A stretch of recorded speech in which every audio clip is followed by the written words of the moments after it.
नमस्कार दोस्तों, स्वागत है आपका द न्यूज लॉन्चर के इस यूट्यूब मंच पर। दोस्तों, चिराग पासवान की स्थिति बड़ी विचित्र सी दिखाई दे रही है और आजकल जब से वो बिहार से लौटे हैं, भाजपा नेताओं से मेल मुलाकात का सिलसिला उनका बढ़ गया है। अभी 4 दिन पहले उनकी मुलाकात गृह मंत्री अमित शाह से हुई थी। उसके पहले वो बिहार में बीजेपी से अलग स्टैंड रख रहे थे, कई सारे मुद्दों पर स्टैंड अलग रख रहे थे और कल देर शाम उनकी मुलाकात भारतीय जनता पार्टी के मौजूदा अध्यक्ष जेपी नड्डा से हुई है। वो तस्वीर आप हमारी स्क्रीन पर देख सकते हैं कि जेपी नड्डा से मिलने पहुंचे हैं।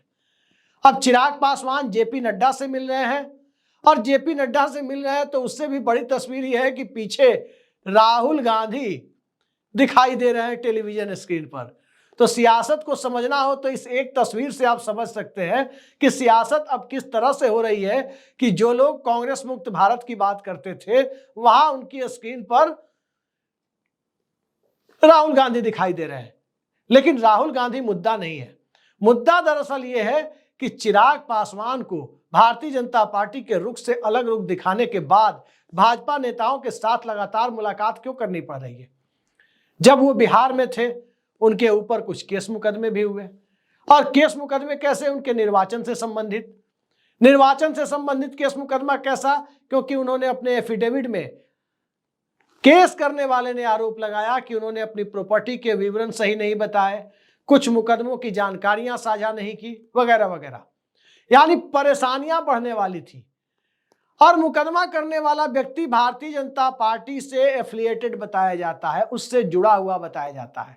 यह अलग बात है कि बीजेपी कह रही है कि इससे हमारा कोई वास्ता नहीं है, लेकिन जिस तरह से चिराग पासवान, चाहे वक्फ बोर्ड का मुद्दा हो, चाहे जाति जनगणना का मुद्दा हो, चाहे SC/ST वर्ग में सब क्लासिफिकेशन यानी वर्गीकरण का मुद्दा हो, इन सारे मुद्दों पर भारतीय जनता पार्टी के साथ राजनीतिक रूप से दो हाथ करते हुए दिखाई दे रहे थे। उसके बाद उनकी पार्टी में टूट की भी खबरें आ रही थी। एक बार उनकी पार्टी टूट चुकी है, वो अकेले हो चुके हैं, उनका सिंबल भी फ्रीज हो चुका है और नए सिंबल के साथ लोकसभा चुनाव लड़ा। LJP यानी लोक जनशक्ति पार्टी अब LJP-R हो गई, लोक जनशक्ति पार्टी रामविलास में बदल गई। लेकिन तब भी चिराग पासवान की राजनीति भारतीय जनता पार्टी के साथ चल रही है। भारतीय जनता पार्टी की सरकार रहते हुए रामविलास पासवान के निधन के बाद जो 12 नंबर जनपथ का बंगला था, उस बंगले को किस अंदाज में खाली कराया गया था वो आपने देखा होगा। नरेंद्र मोदी की सरकार में अधिकारियों ने उसे खाली कराया था। स्वाभाविक है कि अधिकारी किसी नेता के खिलाफ बिना किसी ऊपरी आदेश या ऊपरी सिग्नल के कार्रवाई नहीं करते। लेकिन ये कौन सा ऊपरी सिग्नल है? आखिर ये ऊपरी सिग्नल पटना से आता है या दिल्ली से आता है जो बार बार उनकी पार्टी को तोड़ देता है?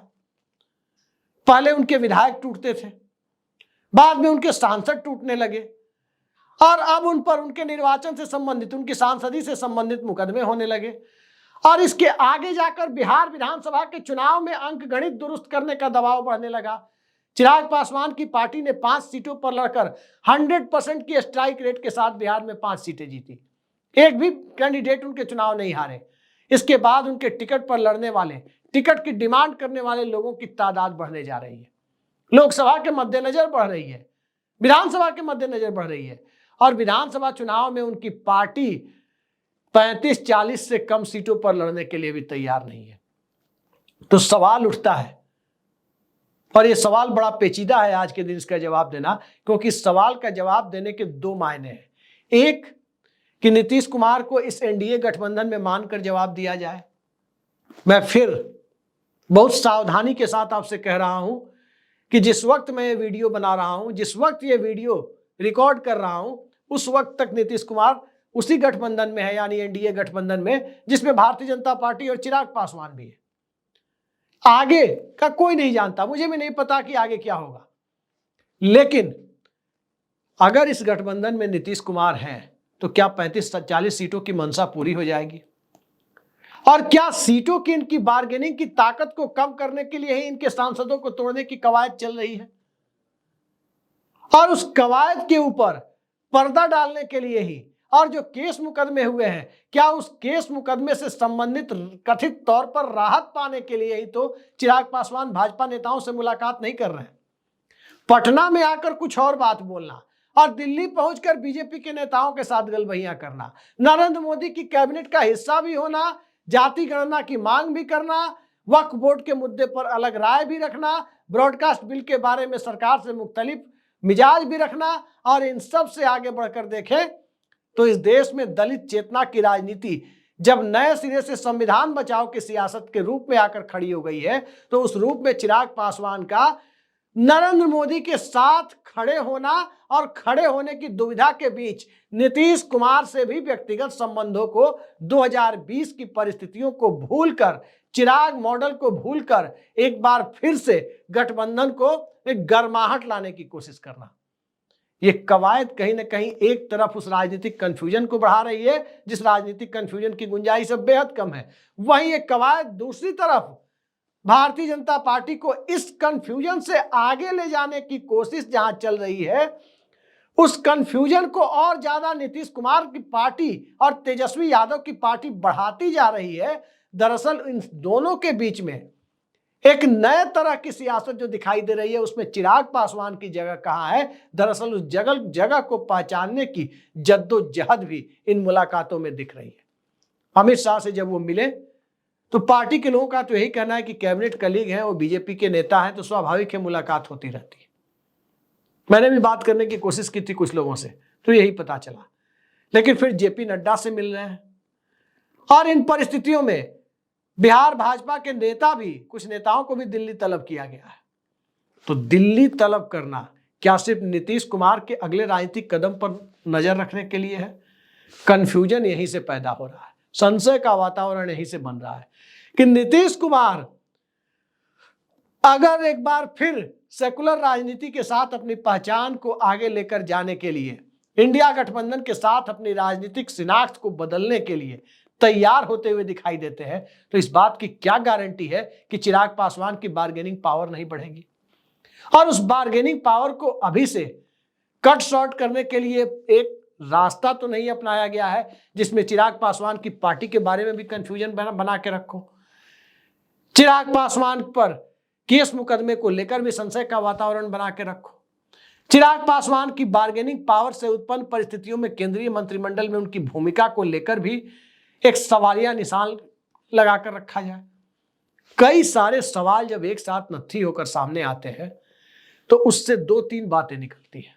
पहली कि भारतीय जनता पार्टी क्या बिहार में नीतीश कुमार के साथ चलना चाहती है, चिराग पासवान के साथ चलना चाहती है, या लोकसभा की तरह विधानसभा में दोनों को साध कर रखना चाहती है, या फिर चिराग मॉडल पार्ट 2 की तैयारी है।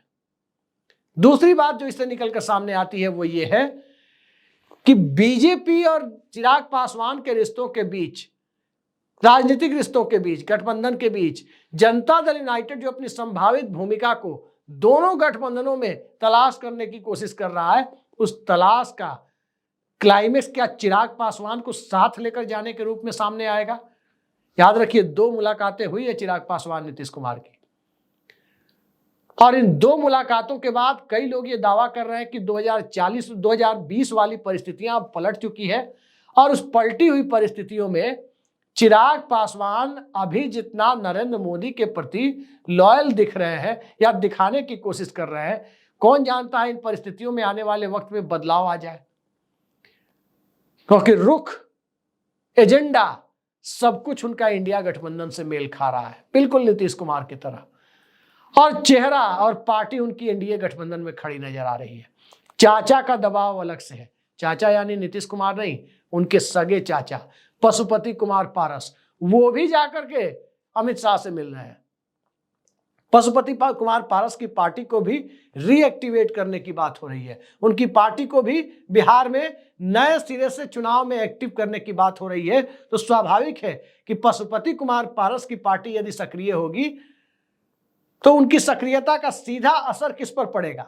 स्वाभाविक है लोक जनशक्ति पार्टी का ज्यादा बड़ा धड़ा जो चिराग पासवान के रूप में है उस पर पड़ेगा, और उस धड़े पर जब असर पड़ेगा तो उसके मायने को आप समझने की कोशिश कर सकते हैं कि बार बार भाजपा के शीर्ष नेताओं से चिराग पासवान की मुलाकात के मायने क्या है।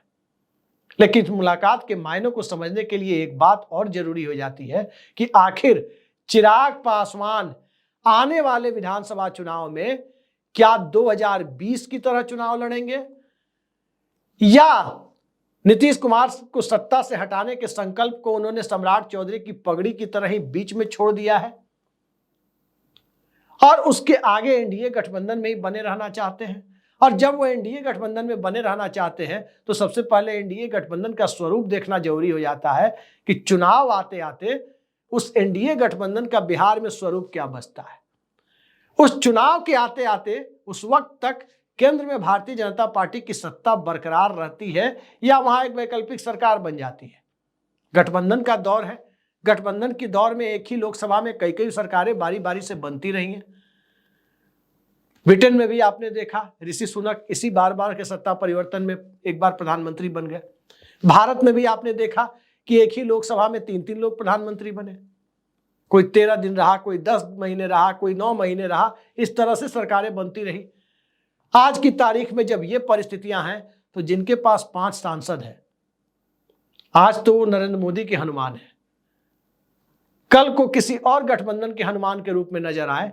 सियासत में बहुत सारे लोग पलटा पलटी का खेल खेलते रहते हैं, कोई सत्ता परिवर्तन कराता है, कोई विपक्ष परिवर्तन कराता है, लेकिन पलटा पलटी का खेल चलता रहता है।